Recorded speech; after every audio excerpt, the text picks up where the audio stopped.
Assalamualaikum warahmatullahi wabarakatuh. Saya Dewi Anasaria Rahab, NIM 0501193165. Saya dari kelas EKI 6E. Saya membuat video ini sebagai tugas rutinitas ekonomi pertanian dengan dosen pengampu Bapak Ahmad Patlan SE MSI. Di mana di pertemuan ke-14 ini saya akan menjelaskan tentang titik keseimbangan sosial atau social equilibrium. Dimana kalau kita gabungkan perubahan revolusi dan evolusi, baik yang positif maupun yang negatif, kita nanti bisa akan mendapatkan titik social equilibrium atau keseimbangan equilibrium.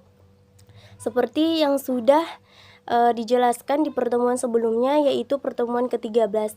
Kita sudah mengetahui bagaimana yang dikatakan sebuah perubahan sosial, revolusi, dan evolusi, baik yang positif maupun yang negatif. Nah, di antara perubahan positif dan negatif ini, ada di tengah-tengahnya titik tengah yang disebut dengan social equilibrium. Di mana social equilibrium itu adalah orang yang di suatu kalangan masyarakat yang saling tidak cocok satu sama lain.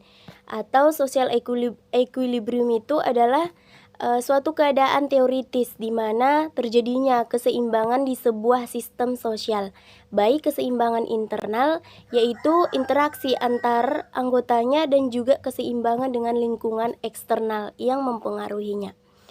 Saat terjadi sebuah perubahan baik dari internal maupun eksternal, maka sistem sosial akan cenderung mencari titik keseimbangan. Misalnya kita tahu kita memiliki tetangga yang begitu banyak dan tetangga itu tidak sesuai atau tidak cocok dengan yang kita mau atau yang kita inginkan, dimana kita merasa tidak cocok dengan orang lain, tetapi kita tetap mau bekerja sama dengan dia. Berarti kita orang yang sudah mencapai keseimbangan sosial atau social equilibrium. Cukup sekian penjelasan dari saya, kurang lebihnya saya mohon maaf. Akhirul kalam. Assalamualaikum warahmatullahi wabarakatuh. Assalamualaikum warahmatullahi wabarakatuh. Saya Dewi Anasaria Rahab, NIM 0501193165. Saya dari kelas EKI 6E. Di mana saya membuat video ini untuk sebagai tugas rutinitas. Kalau kita gabungkan perubahan revolusi dan evolusi, baik yang positif maupun negatif, kita nanti bisa akan mendapatkan titik social equilibrium atau keseimbangan sosial. Seperti yang dijelaskan di pertemuan sebelumnya, yaitu pertemuan ke-13. Bagaimana kita sudah mengetahui bagaimana yang dikatakan sebuah perubahan sosial, revolusi, dan evolusi, baik itu positif maupun negatif. Di antara perubahan positif dan negatif ini, ada di tengah-tengahnya titik tengah yang disebut dengan social equilibrium. Di mana social equilibrium itu adalah orang yang di suatu kalangan masyarakat yang saling tidak cocok satu sama lain.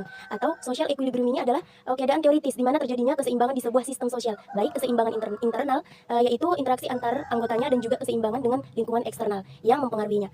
Saat terjadi sebuah perubahan baik dari internal maupun eksternal, maka sistem sosial akan cenderung mencari titik keseimbangan baru.